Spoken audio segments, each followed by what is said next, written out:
감사합니다. 예수님으로 기도합니다. 아멘. 아멘. 아멘. 아멘.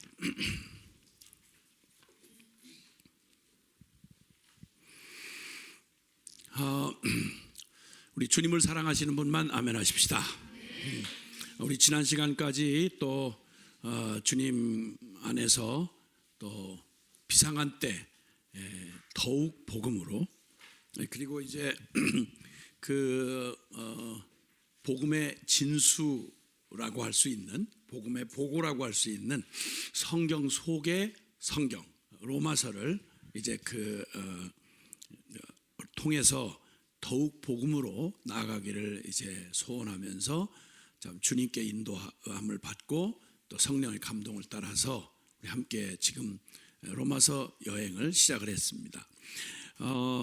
로마서 1장을 우리가 1장을 보면서 우리 로마서 1장 안에 하나님께서 로마서의 놀라운 복음의 진수를 펼쳐 주시기 위해서 1절부터 17절까지 이미 사실은 로마서에서 들려주고 싶어 하시는 복음의 아주 소중한 그런 내용들을 이렇게 압축해서 이렇게 개요처럼 이렇게 분명하게 보여주셨습니다. 그래서 이제 이후로는 우리 로마서 1장 전반부에서 이렇게 보여주는 그러한 그런 키워드라고 할 수 있는, 그러게 꼭 주목하고 그 개념을 딱 명확히 해야 그 다음 이제 이렇게 이게 무슨 학문적인 어떠한 기대를 가지고 로마서를 그냥 본다든지 이런 태도는 바르지 않다 이렇게 말씀드렸죠. 지적 탐욕이나 혹은 지적 호기심으로 성경 공부를 그런 식으로 하는 건 그건 바람직하지 않고, 물론 이제 그런 여러 노력이 다 귀중하고 또 값지게 쓰여질 수 있는 것이긴 하지만, 그러나 하나님 주신 말씀의 본래 목적을 우리 앞서서 먼저 처음 우리의 태도를 결정하면서 그렇게 했던 것처럼 하나님의 말씀을 대하는 데는 항상 누군가의 말처럼 하나님의 말씀은 바로 그분을 대하는 통로인데, 하나님의 말씀을 들으면서 우리의 심령이 매 순간 부흥하지 않는다, 부흥이 일어나지 않는다, 이것은 뭔가 문제가 있다. 이게 찰스 피니의 고백처럼 그렇죠. 그래서 말씀을 대할 때는 항상 개인적으로 우리가 매일 묵상을 할 때나 또 어느 때나 그렇지만 하나님의 말씀을 들을 때 설레는 마음으로, 경외하는 마음으로, 그리고 생명을 주시는 말씀이기에 그분의 권위 앞에서 종이 듣겠나이다, 말씀해 주옵소서, 이렇게 받는 것이 당연한 일이고, 그렇게 할 때 그 말씀을 원래 주신 것이 우리의 또 다른 지적 만족을 위해서 주셨거나 여가가 남아서 주님 무슨 농담하시거나 이런 게 아니잖아요. 이게 생명에 걸린 문제거든요. 특히나 이 말씀은. 그래서 그 말씀의 바른 그런 경외함의 태도를 가지고 믿음, 오직 믿음, 순종을 전제로 한 믿음을 가지고 이 말씀을 대하는 것이 합당하다라고 하는 말씀을 좀 드렸습니다. 그래서 이제 그 말씀을 이렇게 받으면서 말귀를 알아들어야 되잖아요. 말귀를. 그러니까 무슨 말을 이렇게 앞으로 이제 계속 펼쳐갈 때 우리가 서로 이렇게 이해하는 줄 알고, 믿음에 관해서 믿음으로 하세요, 그게 믿음이 중요한 거예요, 믿음으로 이게 가능한 거예요 하는 얘기를 할 때 믿음이란 말의 개념이 정확하게 서로 공유되지 않으면, 명확하지 않으면 단어는 다 쓰는데 자기 멋대로 믿음을 생각한단 말이에요. 그러니까 실컷 듣고도 엉뚱한 결과를 나오는 거예요. 말귀를 못 알아듣는 거죠.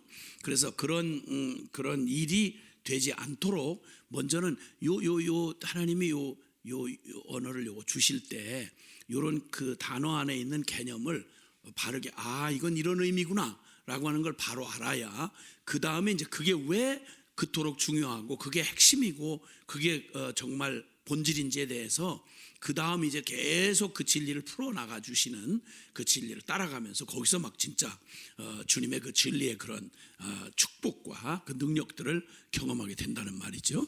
그래서 로마서 1장에 예수 그리스도의 종 바울은 사도로 부르심을 받아 하나님의 복음을 위하여 택정함을 입었는데, 이 복음은 하나님이 선지자들을 통하여 그의 아들에 관하여, 이 짧은 문장 안에 정말 빠져서는 안 되는 아주 그냥 핵심적이고 그냥 정말 그런 본질적인 그런 표현, 그런 단어 이런 것들이 여기 그대로 녹아서 이걸 압축적으로 이렇게 설명하고 계세요. 그래서 이제 그 말씀의 의미들을 이렇게 좀 그 중에 우리가 좀 주목하면서 놓치지 말아야 될 내용들을 좀 살펴본 중에 여기 하나님의 복음이라는 말, 그렇죠? 이 복음은 사람들의 필요나 사람들이 만들어낸 어떤 따위의 인간의 지혜나 경험이나 뭐 탁월한 어떤 뛰어난 한 인간이 만들어낸 인간 수준의 복음 말고 하나님이 주신 복음이란 말이에요. 이러면 그냥 압도적인 표현이에요. 하나님이 주셨다는 거예요, 복음 자체가. 그러면 감히 거기에 어줍잖은 입질하지 말아야 된다는 거예요. 그 주제 넘은 짓으로 뭐 인간적 무슨 철학적 뭐 또 내지는 뭐 지성적 뭐 이런 식의 어줍잖은 주접을 떨지 말라는 거예요. 하나님의 복음이에요. 절대 권위를 말하는 거예요. 옛날에 그래서 같은 말을 전하지만 어명이요 이렇게 얘기하면 내용이 뭐든 간에 그건 막 사지를 벌벌 떨고 그냥 그 앞에 엎어지잖아요. 어명이요 이렇게 말하면 무서워하는 표현이라도 해봐야 이게 서로 이게 되는 거지. 어명이요. 죄송해요. 무리한 용어를 했어요. 하나님의 복음이라는 거예요. 꼭 염두에 두고 우리가 앞으로 계속 로마서에서 살펴보는 건 하나님의 복음이라는 그 엄청난 수준과 권위를 가진 말씀을 지금 대하고 있다라고 하는 걸 잊지 말고 들어야 된단 말이에요. 네. 아멘. 그리고 성경에 약속된 복음이에요. 이건 누가 장난질을 할 수 없는 이런저런 이론이나 무슨 막 그 논리적 뭐 이런 걸로 만들어낸 잡다한 얘기 중에 하나가 아니고 누구도 모방할 수 있도록 오직 유일한 책 바로 성경에 하나님의 말씀을 담아서 이게 성경의 권위를 가진 하나님의 말씀이다 이런 말이에요. 근데 그것은 다른 게 아니라 아들의 복음이다. 복음인데 아들의 복음이다. 이걸 또 뭐 분리해서 좀 생각을 해봐야 되겠습니다만은 이 복음은 그 여러 이 말씀에서 자기들의 필요를 따라서 추출해낸 수많은 주제 얘기가 아니고 하나님이 주려고 했던 복음은 그 핵심 결론이 뭐냐면 아들의 복음이다. 그 아들이 누구냐? 이게 이제 굉장히 관건이죠. 지금도 유대인들은 그들이 기다리는 메시아, 하나님이 약속한 메시아를 기다린다고 그래요. 근데 예수는 아니라는 거예요. 예수는 아니라는 거예요. 그 얘기를 분명하게 얘기하는 거예요. 그가 바로 예수 그리스도다. 2000년 전 갈릴리 나사렛에서 자라난 나사렛 예수, 동정녀 마리아에게 나신 그분, 베들레헴에서 약속대로 미가서 5장 2절의 약속대로 베들레헴에서 태어난 바로 아브라함과 다윗의 그 뿌리를 이어받은 이새의 뿌리에서 난 다윗의 사자, 그 이새의 아들 바로 다윗의 그 뿌리. 그래서 예수 그리스도로 오신 바로 그분. 그 다음에 그 복음을 받아서 믿게 된 성도라는 말 자체라 우리가 너무 요즘 교인이다 뭐 신자다 뭐 여러 표현들을 하지만 표현을 뭐라고 하든 간에 너무 오해가 많아요. 다 예수 믿는 줄 알아. 다 뭐 거듭는 사람처럼 얘기해. 아니요, 성경 분명히 말하죠. 얘기를. 여기서 말할 때 그렇죠. 모든 이방인 중에서 믿어 순종케 된 자, 그게 성도라는 거예요.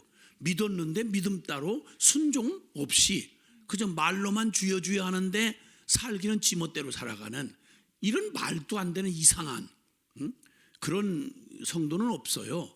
여기 믿어 순종케 된 사람, 그리고 예수 그리스도의 것으로 부르심 받은 사람. 그 완전히 예수님을 믿고 성도가 됐다는 말은 아예 소유권 자체가 내 인생 내 거 이게 아니고 완전히 예수님의 핏값으로 산 그리스도의 것이 된 거죠. 자기를 부인하고 날마다 주의 십자가 주어주신 십자가를 지고 주님을 따르는 사람, 예수님의 것이 된 사람, 성도라고 이렇게도 간결하고 명확하게 말씀하셨는데 이것만 고민을 제대로 했더라면 그러면 지금처럼 이렇게 짝퉁 교인이 많을 리는 없잖아요. 헷갈리는 리가 없잖아요. 그리고 그 사람들은 하나님의 사랑하심을 받고 성도로 부르심을 입은 사람들이다. 이건 무슨 인간 차원에서 어떤 종교적 노력이나 막 영성을 들이파고 이렇게 되는 게 아니라 하나님의 절대 주권으로 그분이 부름을 입어 하나님의 부르심을 입어서 그 하나님의 사랑하심을 깨닫게 된 사람들, 그들이 바로 성도다 이렇게 얘기하는 거죠. 그 다음에 오직 믿음, 이게 복음의 핵심이 되는 바로 그 내용, 의인은 믿음으로 말미암아 살리라. 우리의 일반적 상식이나 보편적 가치로는 도저히 이해가 안 되는, 상선벌하게 익숙하잖아요. 인과응보에 익숙하고, 그러니까 착한 사람은 상 받고 또 악한 사람은 벌 받는다. 그러니까 천당 좋은 일 많이 한 사람이 간다. 그 형편은 저기 한 사람, 악한 사람은 악인은 그런다. 하나님 모르는 사람들도, 인본적인 그런 저기를 가진 사람들도 순천자는 흥하고 역천자 망한다. 하늘의 뜻을 순종하면 잘 되고, 그리고 하늘의 뜻을 거역하면 망한다. 그 정도는 다 보편적 우리 상식이에요. 근데 이 말하고 정반대되는 말이, 반대 개념을 가지고 있는 게 믿음으로, 선행으로 구원받는다면 알겠는데 믿음으로 의롭게 되고 구원을 받는다. 이게 로마서의 핵심이에요. 아주 역설적인 진리입니다. 이게 왜 하나님의 복음에 이런 신비한 얘기가 나와야 되는가? 그 다음에 또 하나는 하나님의 의에 관한 얘기입니다. 그러니까 이런 걸 하나하나 이런 개념이 명확하게 아구를 맞춰갈 때 악 소리가 나는 거죠. 우와! 무릎이 털썩 부러지고 영혼이, 그냥 죽었던 영혼이 그냥 막 살아나고, 복음의 그런 영광과 능력과 축복을 이제 실제된 복음인 거. 이게 이 복음이 그냥 죽은 이론이나 관념이 아니구나. 정말 살아계신 주님이 이 복음으로 나를 만나 주셨구나 라는 사실을 알게 되고 그 복음을 누리고 증거하게 된다 이 말이죠. 예, 아멘. 자, 그래서 이제 그 모든 개념은 이렇게 저렇게 이제 장을 따라서 가긴 가겠습니다만은, 순찰을 따라 가긴 가겠지만, 그러나 이 그 장을 따라 가는 동안에 이런 얘기들이 점점 뜻이 아주 명료하고 분명하게 밝혀진다 이 말이에요. 자, 그런데 오늘 먼저 좀 이해하는데, 로마서를 이해하는데 도움이 되는 건 로마서의 기자, 즉 성령께서 그 통로가 되는 바울이라고 하는 사람을 사용하셔서 로마서를 기록하게 됐는데, 그를 아는 것이 중요합니다. 왜? 자기가 그 소개를 해요. 1장 1절에 시작. 예수 그리스도의 종 바울은 사도로 부르심을 받아 하나님의 복음을 위하여 택정함을 입었으니 라고 이렇게 표현합니다. 자, 여기 이 로마서를 기록하게 된 바울이라고 하는 사람, 이 사람을 아는 것은 로마서를 이해하는데 큰 도움이 됩니다. 왜 하나님이 로마서라고 하는 이 총체적 복음을, 그리고 복음의 진수를 바울이라고 하는 통로를 통해서 기록하게 하셨는가라고 하는 것, 그것을 이해하는 게 필요합니다. 자, 그래서 오늘 여기 지금 이 시간에는 이 로마서를 기록한 예수 그리스도의 종 자신이 바울이라고 하는 사람, 이 사람 원래 이름은 유대인으로서 사울이었습니다. 네, 로마식 그 표현으로 말하면 바울이라고 이렇게 얘기를 한대죠. 자, 그런데 그가 자기의 신분을 말하기를 나는 예수 그리스도의 종입니다 이렇게 얘기해요. 여기서 철저히 자기 자세를 한정하고 분명히 태도를 결정한 게 뭐냐? 저는 종놈이에요 이 말이에요. 종은 절대 지 마음대로 뭔가를 결정하거나 지가 하고 싶은 얘기를 떠들어댈 수가 없어요. 이게 하나님의 말씀을 맡고 그 말씀을 부탁받은 자의 철저한 기본적인 태도예요. 하나님의 말씀에 뭘 덧붙이고 추가하고 지 생각을 뒤섞어서 하나님의 말씀을 그냥 지 생각을 인증받는 데다가 말씀을 이용하는 이 겁대가리 없는 자들이 얼마나 많은지 몰라요. 기독교 역사 내내 그런 것들이 아주 그냥 그 기생충 같은 것들이 많아요. 지금도 그래요. 지금도 성경 가지고 주의 이름 가지고 복음이라는 걸 가지고 신학이라는 이름을 가지고 그런 정말 그 겁없는 인생들이죠. 어떻게 감히 하나님 앞에 겁대가리도 없는 거지. 할 일이 따로 있지. 어디다가 감히 손찌검을 하고 손을 대. 말이 안 되는 얘기죠. 이 태도를 명확하게 한 표현으로 정확하게 말. 저는 예수 그리스도의 종입니다. 한번 따라해 봅시다. 저는 예수 그리스도의 종입니다. 아멘. 이 태도를 아주 명확하게 하는 게 필요해요. 그런 면에 있어서 바울은 자신을 예수 그리스도의 종이라고 분명히 말합니다. 그리고 그 종으로서 하나님으로부터 부탁받은 내용, 저는 그걸 전달하는데요, 이런 말을 합니다. 그게 뭐냐? 하나님의 복음이라는 거예요. 하나님의 복음, 그것이 하나님의 복음이다 라고 말을 해요. 그리고 자기의 이제 과거에 대해서 설명한 부분들을 봅니다. 이 사람이 누구냐? 우리 디모데전서 1장에 한번 보면요, 디모데전서 1장으로 가보겠습니다. 디모데전서 1장, 이것도 바울을 통해서 기록된 말씀인데요. 디모데전서 1장 우리 12절을 보면요, 12절부터 디모데전서 1장 12절부터 우리 그 16절까지, 자 17절까지 읽읍시다. 시작. 나를 능하게 하신 그리스도 예수 우리 주께 내가 감사함은 나를 충성되이 여겨 내게 직분을 맡기심이니 비방자요 박해자요 폭행자였으나 도리어 긍휼을 입은 것은 내가 믿지 아니할 때 알지 못하고 행하였음이라. 우리 주의 은혜가 그리스도 예수 안에 있는 믿음과 사랑과 함께 넘치도록 풍성하였도다. 미쁘다 모든 사람이 받을 만한 이 말이요 그리스도 예수께서 죄인을 구원하시려고 세상에 임하셨다 하였도다. 죄인 중에 내가 괴순이라. 그러나 내가 긍휼을 입은 까닭은 예수 그리스도께서 내게 먼저 일체 오래 참으심을 보이사 후에 주를 믿어 영생 얻는 자들에게 본이 되게 하려 하심이라.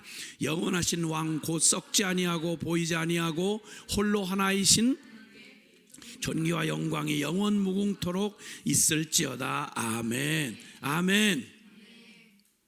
그는 복음의 철저한, 복음의 아주 철저한 복음의 원수요, 그는 복음의 반대자였습니다. 이런 사람을 왜 불러서 쓰실까요? 주님이.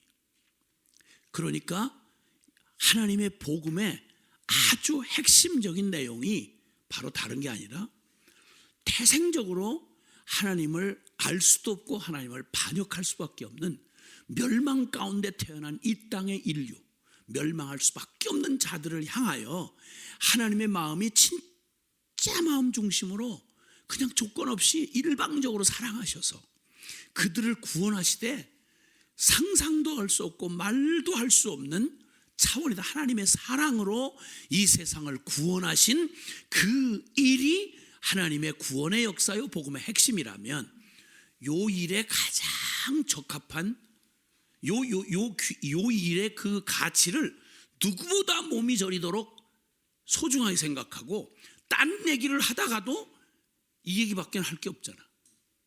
응? 자기 인생에 일어난 일이 복음의 사건 속에서 가장 자기가 입은, 그래 자기 얘기를 해요. 내가 전에는 비방자요, 이 복음의 비방자요 박해자요 폭행자였으나 도리어 긍휼을 입은 것은 내가 믿지 아니할 때 알지 못하고 행하였다. 근데 우리 주의 은혜가 그리스도 예수 안에 있는 믿음과 사랑과 함께 넘치도록 풍성했다. 15절에 자기가 경험하고 자기가 입은 하나님의 이 사랑을 알고 나니 미쁘다, 믿을 만하다, 틀림이 없다.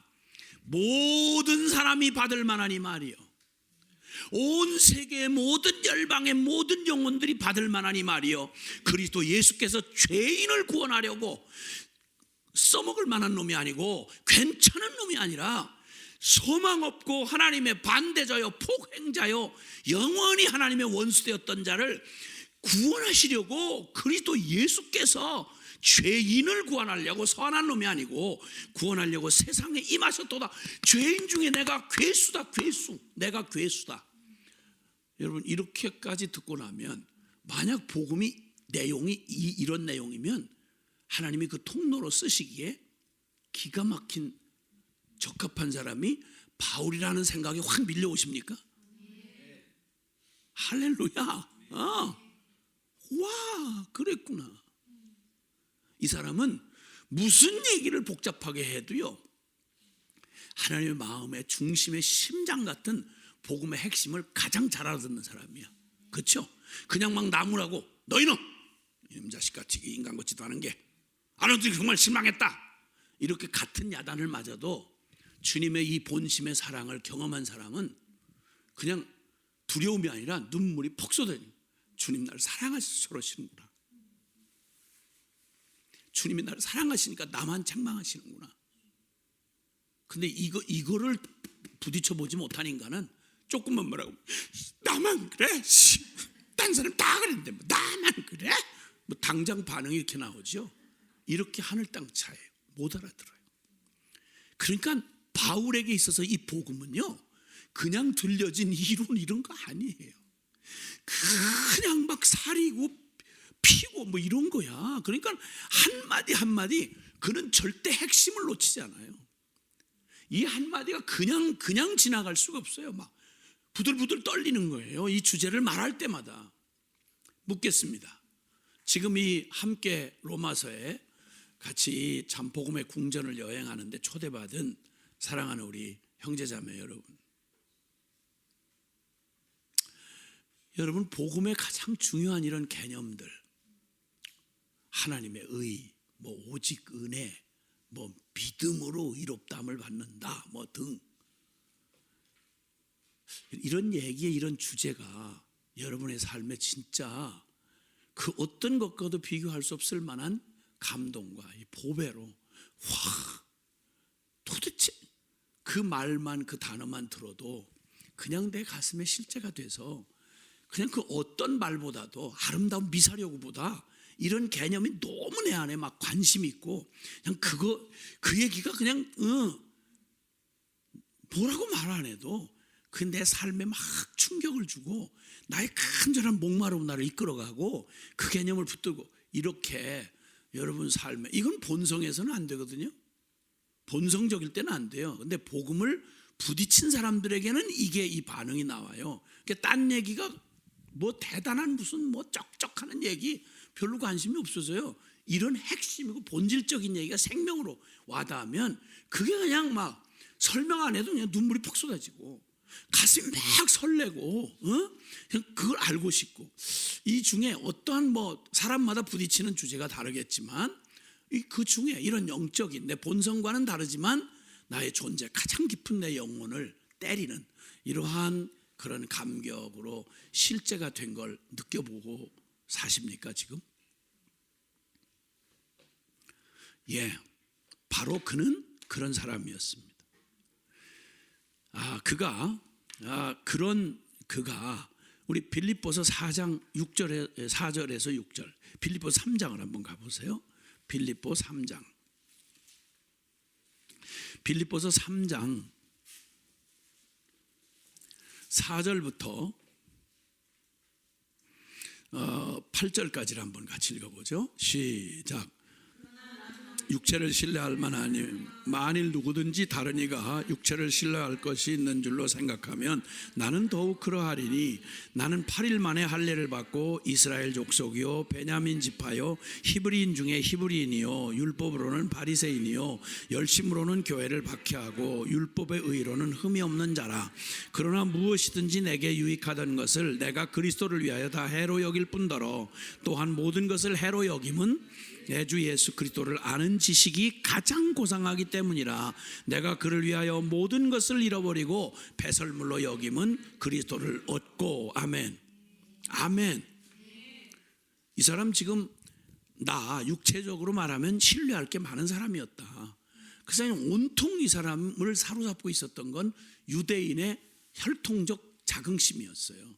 그리고 철저한 율법주의, 그냥 최고한, 요즘으로 말하면 아주 진짜 말 그대로 이제 모태신앙들, 그냥 명문가에서 태어나서 진짜 말 그대로 자타가 공인하는 아주 모태신앙의 자존심이 잔뜩 있는 사람이었어요. 그게 다 자랑거리였어요. 내가 그 교계에서 어떻게 인정받는지 아느냐고, 내가 명문신학대학을 나왔다고, 내가 그래도 교계에서 무슨 일 한 줄 아느냐고, 우리 교회가 얼마나 실력 있는 교회인 줄 아느냐고 자랑할 게 너무 많은 거죠. 그도 자랑할 게 있었던 거예요. 유대인들은, 우리 지금 개신교인들은 뭐 이런 정도의 자긍심하고는 차원이 달라요. 차원이. 유대인이라는 말, 할례 받았다는 말, 그가 가문 여기 난 이스라엘 중에 이스라엘이고 베냐민 지파고 히브리인 중에 히브리인이고 더군다나 율법으로는 바리새인이다. 이렇게 하는 정도면 육체로 자랑할 만한 아주 충분한 그를 그냥 온통 관심이 그의 관심을 끌 만한 이슈들 유대인들이 들으면 이렇게 할 만큼 온통 그들의 관심이 거기에 오늘날 보통 교인들 이러면 보통 사역자들 이러면 관심이 확 들어오고 그분이 그런 분이에요? 와 이야 이럴 정도의 내용을 다 가지고 있던 사람이에요. 그런데 그러나 사건이 있었죠. 복음 대신 예수 그리스도를 만나고 난 다음에 그가 모든 것을 해로 여기고 아니 무관심해졌다는 정도가 아니고 자기가 자랑하고 의미를 부여했던 그런 껍데기 같은 얘기들 그냥 다 해로 여기고 배설물 똥처럼 여겼다는 거야. 왜? 예수를 아는 지식이 너무 고상해서. 그러니까 이 사람에게 바울에게 예수 그러면 얼마나 그냥 부들부들 떨리는 거예요. 항상 현재형으로 심장 박동보다 더 충격적인 거예요. 그리고 그는 로마서 7장에 가보시면 그가 그렇게 자랑스럽고 긍지를 가지고 있었던 율법적 그런 그 열심을 가지고 있었을 때를 회고하면서 그렇게 얘기를 해요. 로마서 7장 20절부터 24절까지요. 로마서 7장 20절부터 24절까지 시작.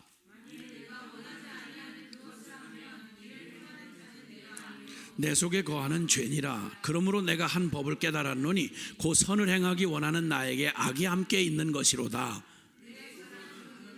즐거워하되 내 지체 속에서 한 다른 법이 내 마음의 법과 싸워 내 지체 속에 있는 죄의 법으로 나를 사로잡는 것을 보는도다. 오호라 나는 곤고한 사람이로다. 이 사망의 몸에서 누가 나를 건져내랴. 그의 과거의 얘기를 하는 거예요. 그토록 자긍심이 있고 그토록 열정적이고 그토록 실력과 자랑할 것이 많았던 그의 삶. 그는 철저한 유대인이요 율법주의적 사람이었고 그리고 한 걸음 더 나아가서 자기가 알고 있는 이 모든 것에 대한 자기의가 충만해가지고 이것과 반하는 복음에 대하여 그냥 있는 대로 박해하고 반대하고 핍박하고 대적하고 죽이는 바로 그런 자였다는 거예요. 자, 그런데 그의 삶에 무슨 일이 일어나는 거 아니? 예수 그리스도의 만남이 일어나요. 만남. 그것도 예수님을 핍박하고 예수님의 몸된 교회를 죽이고 막 난리를 치던 바로 그때. 아니 차분하게 해서 예수님한테 무슨 공적을 쌓을 때가 아니고 예수님 앞에 가장 사악하게 하나님을 반역하고 대적하는 원수의 편에서 예수님을 향해 심장을 향해서 칼끝을 겨누고 있는 그때 말이에요. 그때 있는 대로 악을 꽃피워내고 하나님을 향하여 대적의 발뒤꿈치를 딱 들고 예수님의 심장을 향해서 칼끝을 들이대던 바로 그때 부활하신 예수님을 만나요. 아주 극적인 상황에서 만나는 거예요. 그렇게 만나가지고 아시죠? 사도행전 9장 19절에서 우리 9장 1절에서 19절까지 보면 그 극적인 예수님을 만나는 다메섹에 예수님 믿는 사람들을 잡아 죽이러 쫓아가던 바로 그때 다메섹 도상에서 예수님 부활하신 주님을 만나죠. 그러니까 완전한 주님의 주권과 은혜. 이 사람에게 은혜라는 말, 이 사람에게 주권이라는 말은 그러니까 하나님의 복음, 하나님의 주권 이러면 누구보다도 막 철저하고 막 실제가 된 생명으로 그냥 반응을 하는 그런 거지 이론일 수가 없었어요. 왜냐면 자기 생에 나타나는 일이 그러니까. 이건 자기 의도나 무슨 찾으려고 노력했거나 이런 게 아니라 외래 그냥 하나님을 대적하고 막 죽이려고 덤벼들다가 도저히 계산이 안 되는 그 상황에 하나님의 일방적 주권으로 부활하신 주님을 만나게 되고, 그렇죠? 그리고 기적이잖아요. 설명할 수 없는 기적. 그 부활하신 주님을 죽었다가 다시 살아났다는 걸 이론으로 배운 게 아니라 그 부활하신 주님을 사기친다고 그러면서 잡아 죽이러 다니는 그에게 직접 주님이 나타나셔서 정오의 빛보다 더 강한 빛으로 나타나셔서 사울아 사울아 네가 어찌하여 나를 핍박 주여 누시오니까 쓰러져서 그냥 시름처럼 내뱉는 그의 말에 나는 네가 핍박하는 예수라. 세상에 무슨 기적 중에 이런 기적이 있겠어요? 그렇게 해서 예수님을 본 사람이에요.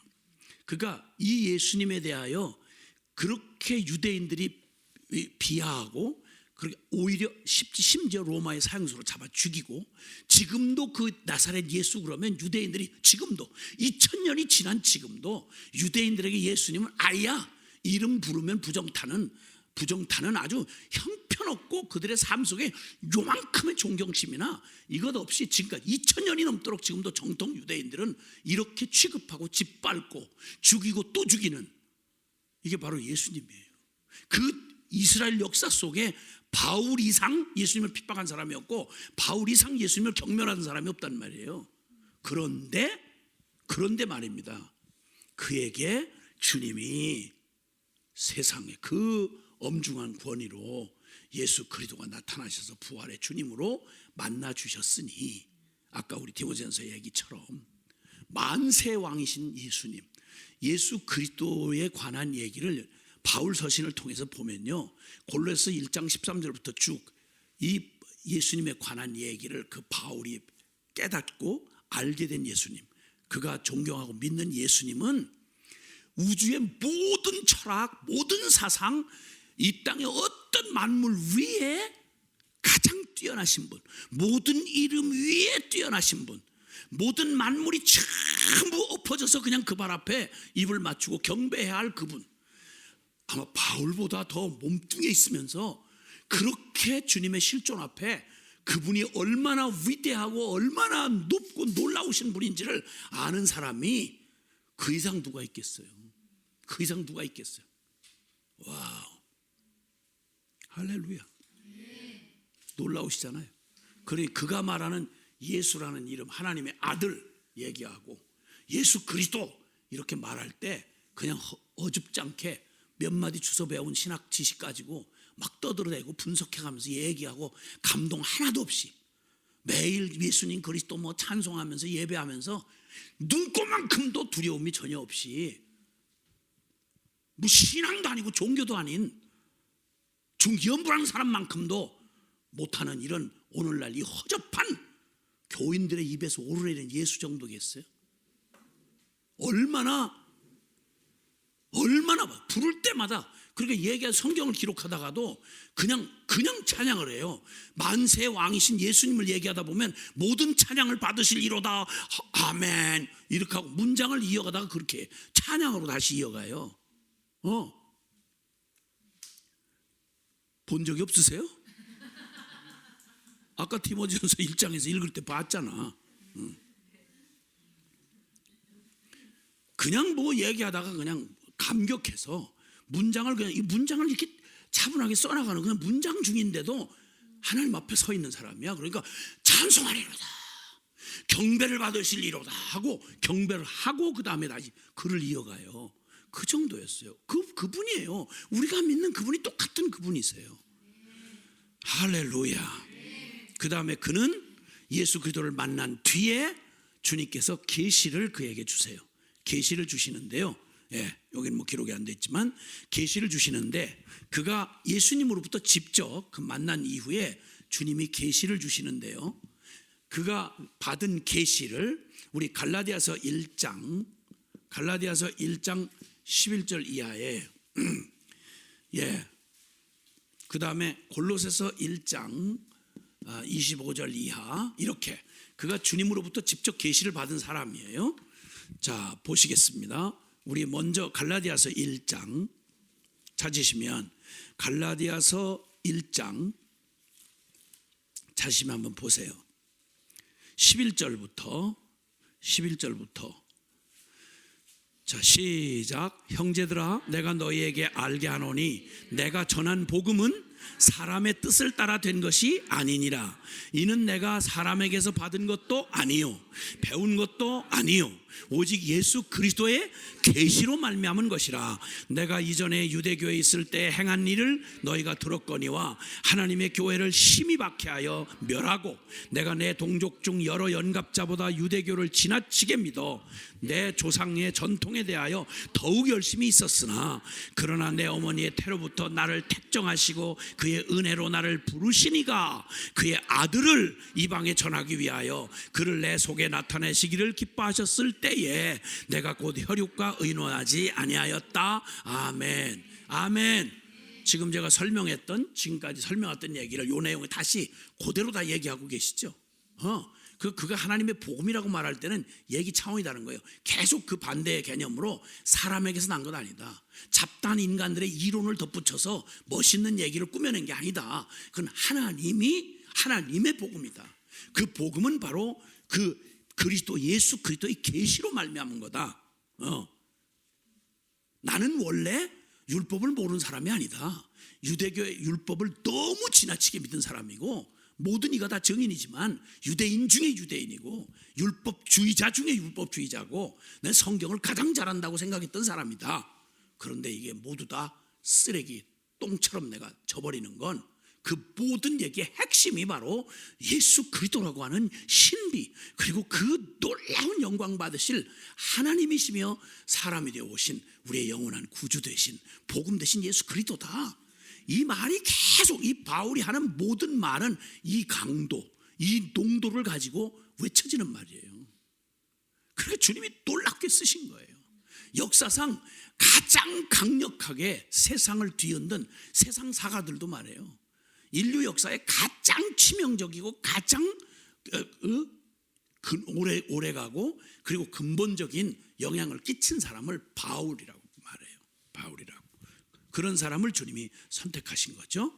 자, 그래서 그 바울을 통해서 이제 그런 바울이 우리 신약 성경의 거의 대부분이 바울 서신이에요. 바울을 통해서 우리 보통 알고 있는 대로 에베소, 빌립보, 디모데 전후서, 디도서, 빌레몬서, 우리가 아는 신약 성경의 대부분 서신서들이 대부분 바울을 통해서 주님이 그걸 기록하게 하세요.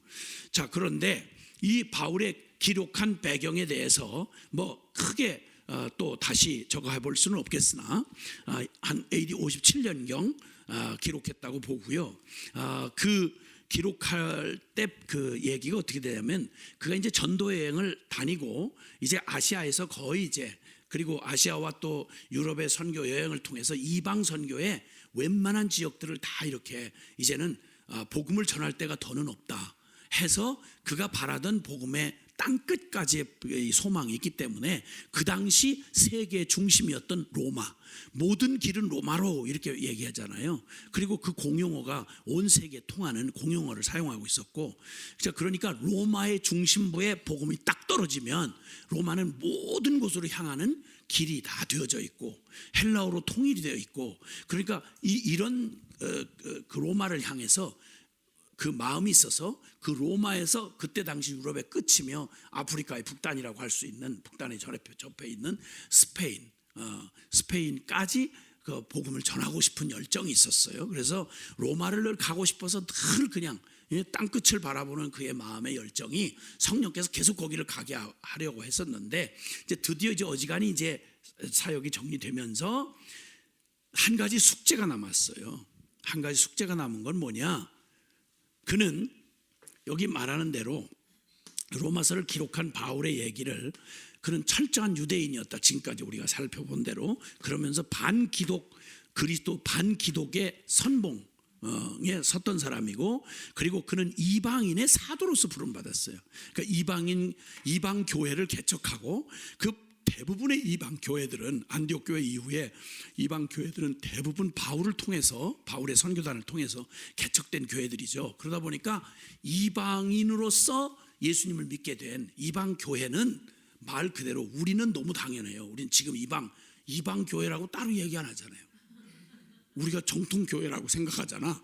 근데 교회의 그 뿌리를 이렇게 생각해 보면 우리는 유대적 기독교의 유산을 받아서, 그리고 그 복음을 전해받은 이렇게 그 교회로서 유대인 쪽에서 보면 정통이라고 말하는 원래 뿌리라고 하는 유대인 쪽에서 보면 이방 교회야. 그 이방 교회로서 이제 세워졌는데 그 당시만 해도 이제 그 이방인의 사도이며 이방 교회 아버지로서 책임감이 큰 거예요.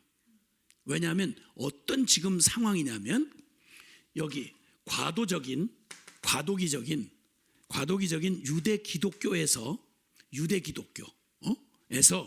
순전한 기독교로 넘어가는 과도적인 그 상황에 있는 거예요. 이건 굉장히 중요한 의미를 갖고 있는데 이 복음을 주님께서 담아서 이 땅에 이 복음이 이루어지도록 하는데 통로로 쓰신 게 유대인이라고 하는 이스라엘 백성이었죠. 아브라함의 후손들.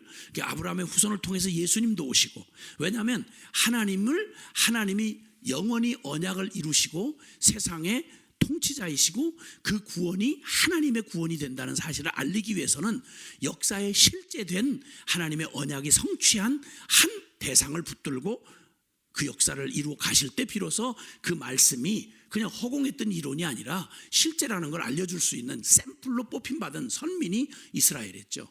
그러니까 그 이스라엘과 맺은 언약을 계속 주님이 이루어 오시던 중에 그 끝에 예수 그리스도가 언약대로 오셨고 복음이 이루어졌으니까 당연히 기독교 그러면 유대적 기독교인 거예요. 근데 우리 아시지만 첫 예루살렘 교회가 오순절 성령 강림을 통해서 교회가 탄생하고 나서 그 교회가 탄생하고 난 다음에 드디어 거기에 이제 예수님의 증인 첫 12제자가 있어요. 상징적으로 그 첫 예루살렘 교회의 주된 그 주님의 역사적의 증인은 12제자예요. 12제자는 그들의 독특한 그 직분이 바로 뭐냐면 예수님이야말로 이 역사 속에 실제 오신 분이고 그분이야말로 진짜 약속된 대로 유대인의 그 유대 지파의 유대인으로서 오셨고, 그리고 그분이 전한 가르침, 그분의 기적 이런 걸 통해서 그분이 분명 하나님의 아들이심을 드러내는 걸 처음부터 본 사람이에요. 그리고 십자가에 진짜 약속대로 죽으시고 부활하셨다. 이거는 증거가 없으면 그냥 얼마든지 소설을 써낼 수 있는 얘기니까 이 얘기는 다른 소설이나 신화에서 만들어낼 수 있는 이런 따위의 얘기가 아닌 거예요. 역사 속에 실제 이루어지고 증명된 사실이라는 걸 12명, 이 완전 숫자죠. 거의 완전한 숫자죠. 그래서 12명의 제자들을 선택하셔서 12명의 제자들이 그 제자들을 통해서 예수님 진짜 오셨어. 그분은 진짜 말씀대로 사셨어. 그리고 예수님 기적을 나타내셨고 십자가에 죽으시고 부활하셔서, 그래서 제자들 12제자의 자격은요, 예수님이 공생애를 시작하시는 그 처음부터 요한의 세례 때부터 시작해서 십자가와 부활까지 함께 동창한 사람이어야 12제자예요. 그러니까 예수님이라고 하는 실존을 증명해 줄 12명의 사람들. 그래서 하늘나라의 기초도요 12명의 사도들이 그 기초석이 돼요.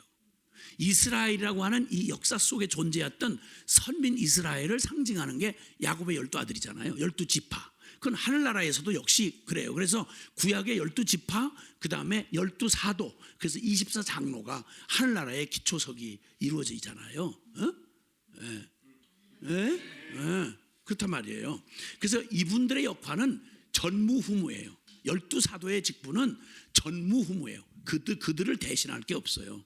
그런데 그들 중에서, 그들도 물론 베드로서 야고보서 뭐 다 이렇게 기록하셨지만 특히 바울에게 있어서 특별하게, 근데 그분들은 생각이 전부 다 유대인 출신이에요.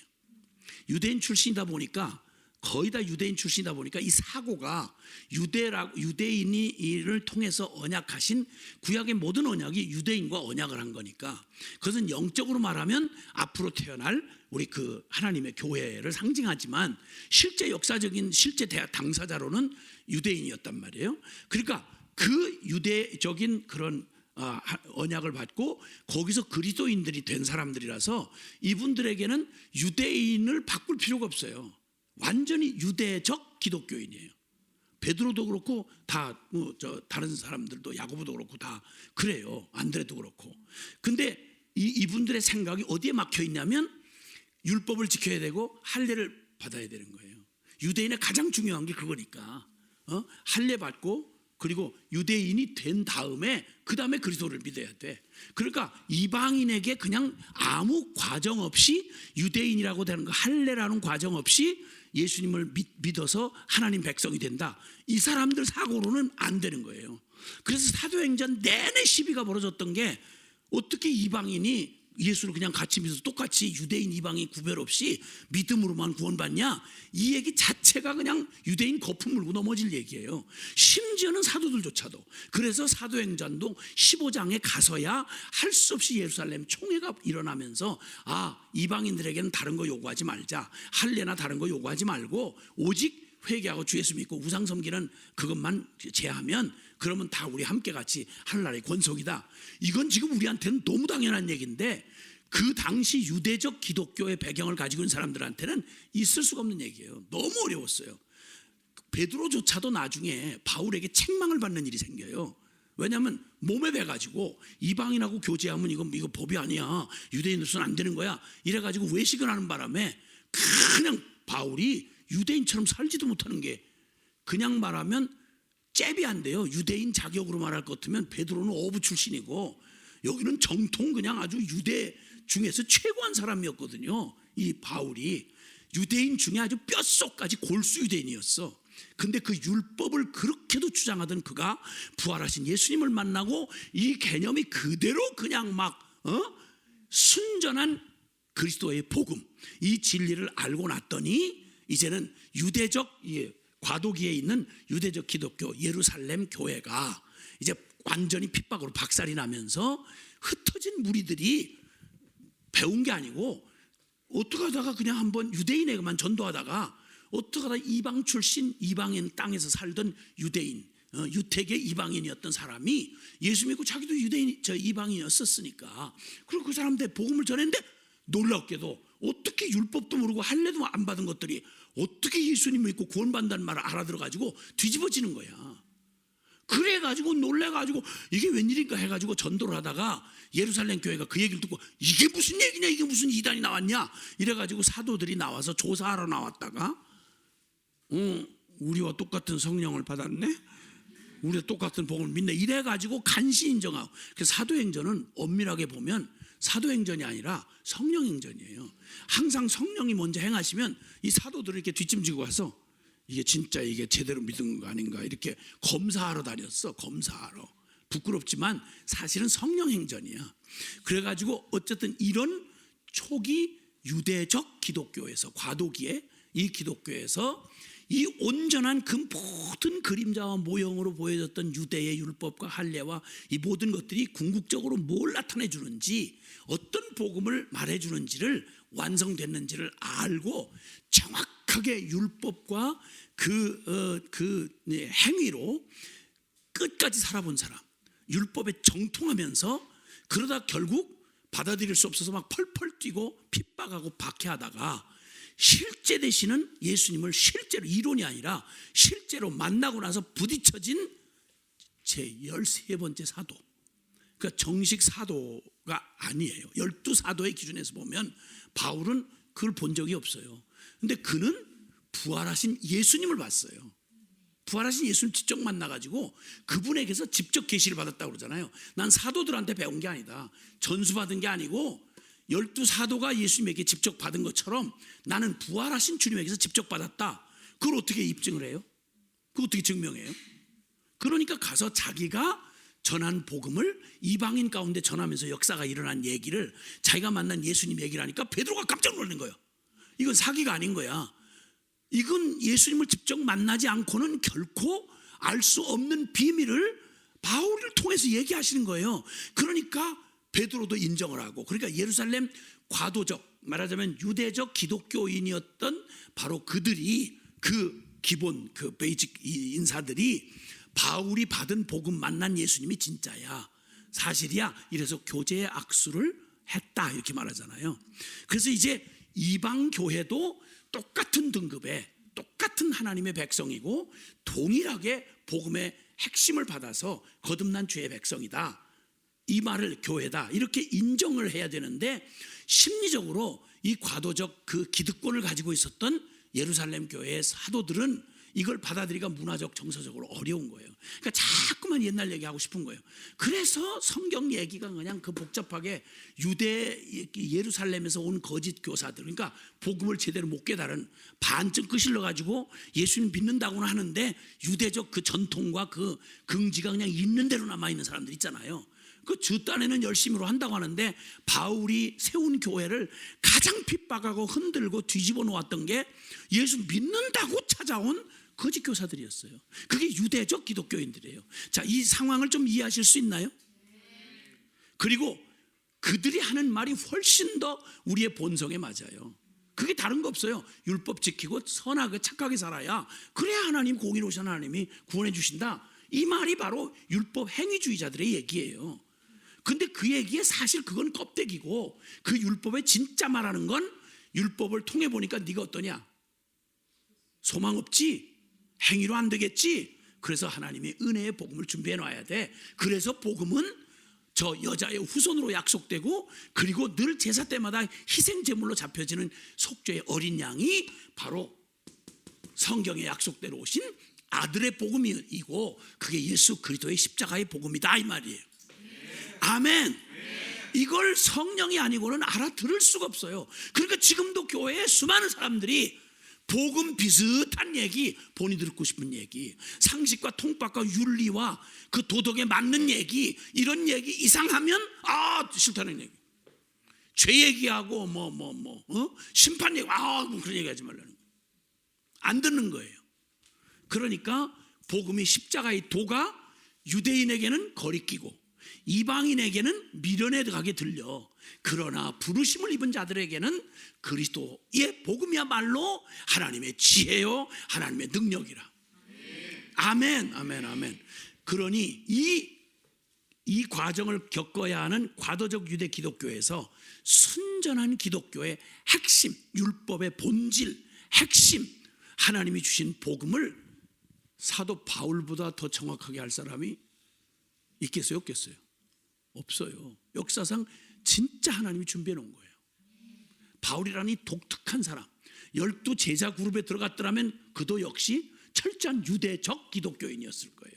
근데 그가 반대편에서 있는 대로 막 펄펄 뛰고 막 죽이고 생 난리를 치다가 이 부활하신 예수님을 만나니까 그가 알고 경험했던 모든 율법이 그냥 있는 대로, 그냥 그 율법의 본질과 핵심이 그대로 그냥 그의 심장을 강타하면서 비늘이 확 벗겨지고, 그러니까 예수 그리스도 그가 말할 때에는 그 말이 과장이 아니에요.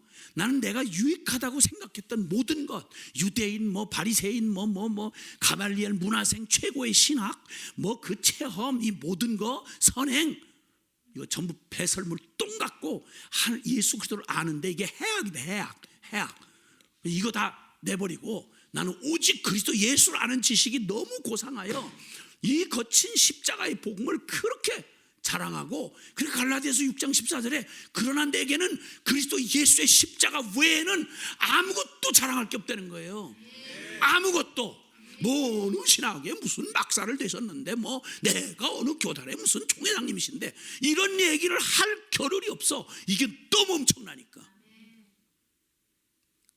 이렇게 절대적으로 이 십자가의 깊은 이 거치는 십자가가 하나님의 가장 깊은 지혜요 권능이라는 사실을 바울보다 더 세게 부딪힐 사람이 어디 있겠냐고.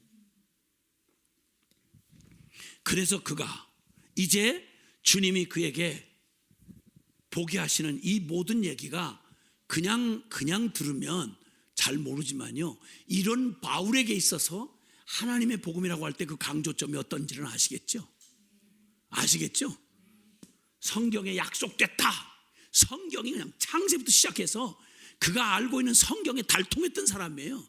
그 성경이 어느 날 그냥 그대로 그냥 관통을 하면서 그냥 성경에 숨겨진 그 핵심 비밀이 그냥 다가오는데 진짜 터져나갈 것 같은 거죠. 그냥 예수 그리스도 십자가, 그러면서 하나님의 의, 오직 믿음, 그냥 말을 못 하겠는 거예요. 그러니까 하나님이 거룩한 주의 백성 된다는 게 혈통적으로 유대인 이런 율법 좀 지키고 이런 게 아니고 성도가 됐다는 말의 가치가 얼마나 큰 건지, 그에게 성도는 그냥 숫자, 머리 숫자 쓰는 교인이 아니었어요. 너희가 바로 그리스도의 피값으로 산 너희야말로 나의 기쁨이요 나의 면류관이다. 나는 너희를 위한 나의 수고, 절대 해산하는 수고를 할지라도 내가 너희의 모든 삶에, 하나님을 향한 삶에 관제와 같이 부음이 되었다. 그냥 포도주 한 방울 제물 바치는데 다 없어지는데 향기 좀 내라고 포도주 한 번 부어지는 것처럼, 내가 너희가 하나님이 받으신 만한 제물이 될 때 내가 그렇게 쓰임 받는 거, 나는 진짜 더 바랄 것 없는 영광이다. 오 하나님, 이 놀라운 영광이, 이 바울을 만나 주신 그리스도의 어마어마한 복음이 우리에게도 복음의 그 영광과 능력과 축복, 복음을 통해 나타난, 예수 그리스도를 통해 나타난 하나님의 사랑의 깊이와 높이와 넓이와 길이가 어떠함을 제발 좀 너희로 깨달아 알아서 하나님의 그 온전한 사랑 안에 너희가 그렇게 서게 되기를 내가 간절히 원하노라. 평생을 이 사랑에 붙들려, 이 복음에 붙들려서 그냥 깊이 나아갈수록 말을 잃어버리는 거야. 할 말을 잃어버리는 거야. 너무 엄청난 그 복음에.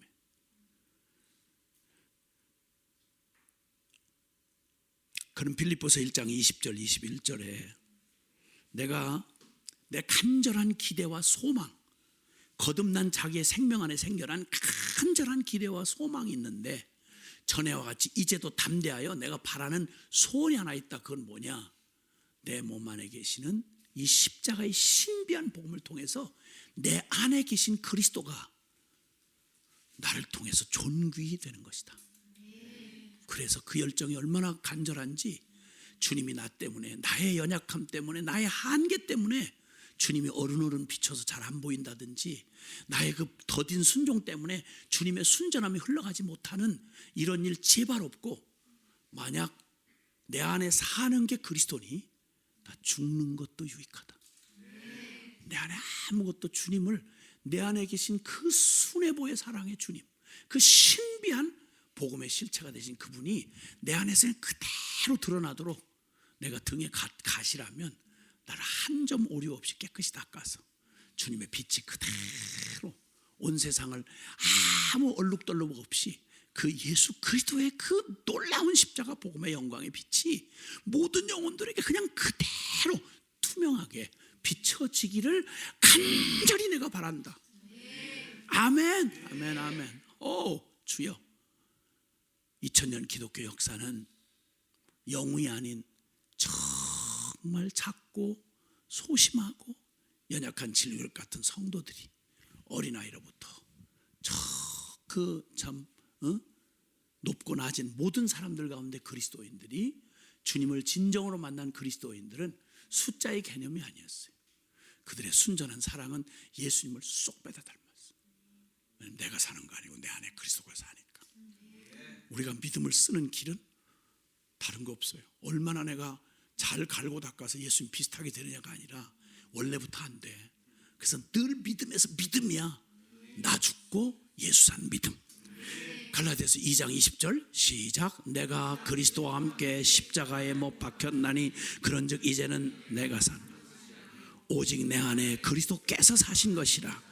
이제 내가 육체 가운데 사는 것은 나를 사랑하사 나를 위하여 자기 자신을 버리신 하나님의 아들을 믿는 믿음 안에서 사는 것이라. 아멘, 아멘, 아멘. 그 바울이 그 고백하고 간절하게 노래했던 그의 생명이 된 노래, 그 노래를 바울이 여러 곳에서 자신의 고백을 노래했는데요, 그 노래를, 바울 형님의 노래를 성령 안에서 받아가지고 시인도 아닌 제가, 그리고 바울 형님의 노래를 이렇게 정리해 본 게 있어요. 예수님 없는 나는 없어. 더 할 말도 꾸밀 것도 없어. 자랑할 것도 낙심할 것도 없어. 설명도 변론도 필요 없어. 십자가 그 내 영광이요. 잘남도 못남도 의미 없어. 비난할 것도 칭찬할 것도 없어. 삶도 죽음도 차이 없어.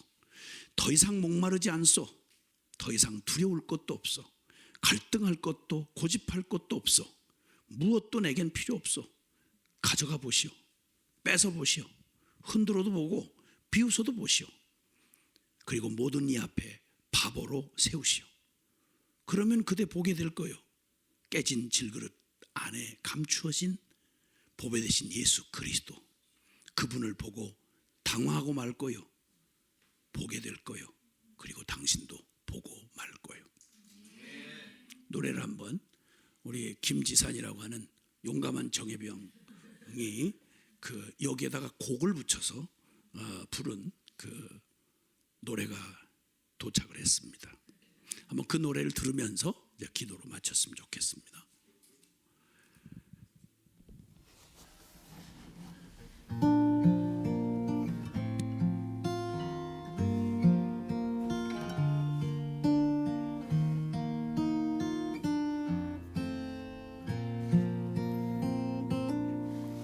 예수님 없는 나는 없소. 더할 말도 꾸밀 것도 없소. 자랑할 것도 낙심할 것도 없소. 설명도 변론도 필요 없소. 십자가 내 영광이요. 잘남도 못남도 의미 없소. 비난할 것도 칭찬할 것도 없소. 삶도 죽음도 차이 없소. 더 이상 목마르지도 않소. 더 이상 두려울 것도 없소. 갈등할 것도 고집할 것도 무엇도 내겐 더 필요 없소. 가져가시오. 뺏어 보시오. 흔들어 보고 비웃어도 보고 모든 이 앞에 바보로 세우시오. 그러면 그대 보게 될 거요. 깨진 질그릇 안에 감춰진 나의 보배 되신 예수 그리스도, 그분을 보고 당황하고 말 거요. 보게 될 거요. 보고 말 거요. 아멘, 아멘. 함께 기도하겠습니다.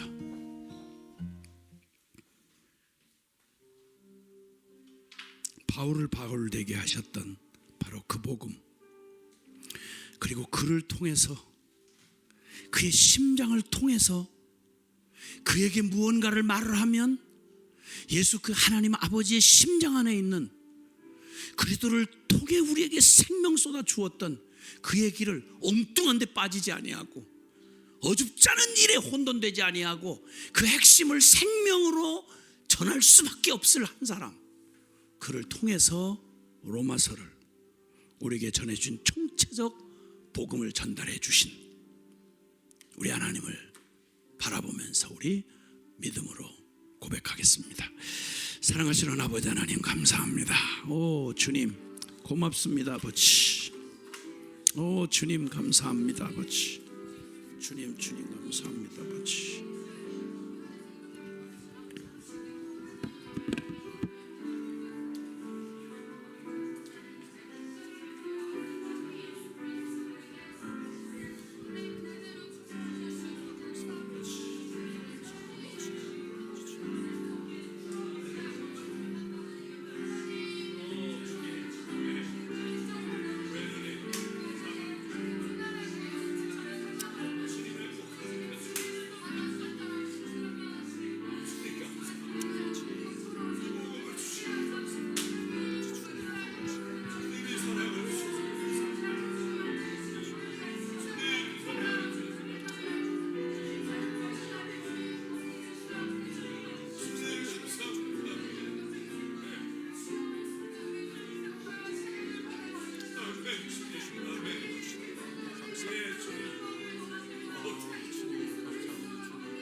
우리 한 번 더 기도하겠습니다. 바울을 부르신 분은 살아계신 하나님이십니다. 바울이 만난 하나님, 동일하게 우리가 만난 하나님이십니다. 바울을 부르신 하나님, 또 우리를 부르신 하나님이십니다. 바울 사도가 본 그 영광, 복음의 영광, 동일하게 우리가 본 복음의 영광입니다. 하나도 차이가 없고 동일한 예수 그리스도의 십자가의 영광이었습니다. 그토록 내가 사나 죽으나 내가 죄의 것이라고 외칠 수 있었던 바울이 만난 그 복음의 영광, 기쁨, 하나님의 나라, 동일하게 우리가 만난 예수 그리스도의 복음 안에 다 들어 있습니다. 이제 우리가 동일하게 로마서를 통해서 바울에게 주셨던 이 복음의 영광이 우리에게는 어떠한지 다시 돌아보면서, 하나님, 나를 부르신 하나님 동일합니다. 나에게 주신, 내가 만난 하나님 예수 그리스도의 복음 동일합니다. 하나님, 내가 그 영광을 향하여서 사나 죽으나 내 전부를 다 걸고 주님 이 복음 따라가겠습니다. 당신의 영광 가운데 내가 나아가겠습니다. 뒤돌아보지 않겠습니다. 오직 내가 사나 죽으나 주의 것입니다. 이 우리에게 주신 이 복음의 영광과 능력과 축복의 그 기쁨을 마음껏 주님 앞에 드리면서 내가 이 복음의 영광으로 초대로 내가 나아가겠습니다. 우리 함께 주님 앞에 기도하며 나아가시겠습니다. 할렐루야. 살아계신 하나님 아버지, 바울 사도를 부르신 살아계신 하나님, 동일한 나를 부르신 하나님이십니다. 바울 사도에게 만나주신 하나님, 동일한 저의 하나님이십니다. 바울이 만난 그 복음의 영광, 나에게도 찾아온 복음의 영광이었습니다. 하나님, 만나주신 예수 그리스도의 그 십자가의 복음, 저에게도 동일한 그 복음이었습니다. 하나님, 나도 이제 하나님 한 증인의 고백을 따라 아버지 주님 이 길을 따라가겠습니다. 당신의 영광 가운데 나아가겠습니다. 나의 전부를 걸고 나아가겠습니다. 나에게 가장 복된 길, 예수 그리스도의 십자가의 길로 하나님 나아가겠습니다. 주님, 이 복음의 영광과 능력과 이 축복을 마음껏 누리며 나아가겠습니다. 더 이상 바랄 것이 없습니다. 더 이상 기대할 게 없습니다. 주님, 오직 내 안에 예수 그리스도만 존귀케 되게 하여 주시고, 내 안에 예수 그리스도만 존귀케 됨을 고백하는 자로 나아가겠습니다. 주님, 이 끝까지 주님 오실 그날까지, 약속의 그날이 성취될 그날까지 주님 오직 이 복음 붙들고 십자가의 길로 갈 것을 믿음으로 선포합니다. 주님, 살아계신 하나님 아버지, 오해했습니다. 다른 줄 알았습니다. 성경에 나오는 사도들은 그 만난 복음, 그 만난 하나님, 사도들을 부르신 하나님은 특별한 하나님, 아니 특별한 부르심을 받은 자들. 그러나 하나님, 동일하게 오늘 이 로마서를 통하여서 말씀하시는 건 사도 바울을 부르신 그 하나님이 저를 부르신 하나님이었고, 사도 바울을 찾아오신 그 복음으로 찾아오신 예수 그리스도는 제가 만난 예수 그리스도였습니다. 하나님, 이제 다른 것 바라보지 아니하고 오직 내가 사나 죽으나 주의 것이라고 고백했던 것처럼 저의 삶이 오직 주님 앞에 드려지는 삶으로 나아갈 것을 믿음으로 선포합니다. 이제 이 세상의 영광은 없습니다. 오직 복음 되신 예수 그리스도가 나의 영광이며 나의 기쁨이며, 예수 그리스도의 십자가로 가셔서 모든 죽음을 당하시고 부활하시고 보좌 우편에 앉히시기까지 이 이루신 일이 제가 갈 길이며 저에게 이루어진 일입니다. 하나님, 절망하지 아니하고 낙심하지 아니하며 이제 천성을 향하여 우리에게 주신 이 복음, 예수 그리스도의 십자가 깃발 들고 끝까지 주님 오실 그날까지 달려갈 것을 믿음으로 선포합니다.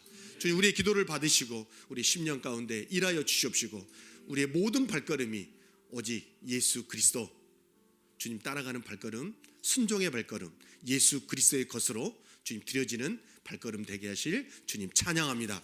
모든 것 주께 의탁하며 살아계신 예수 그리스도로 간절히 기도합니다.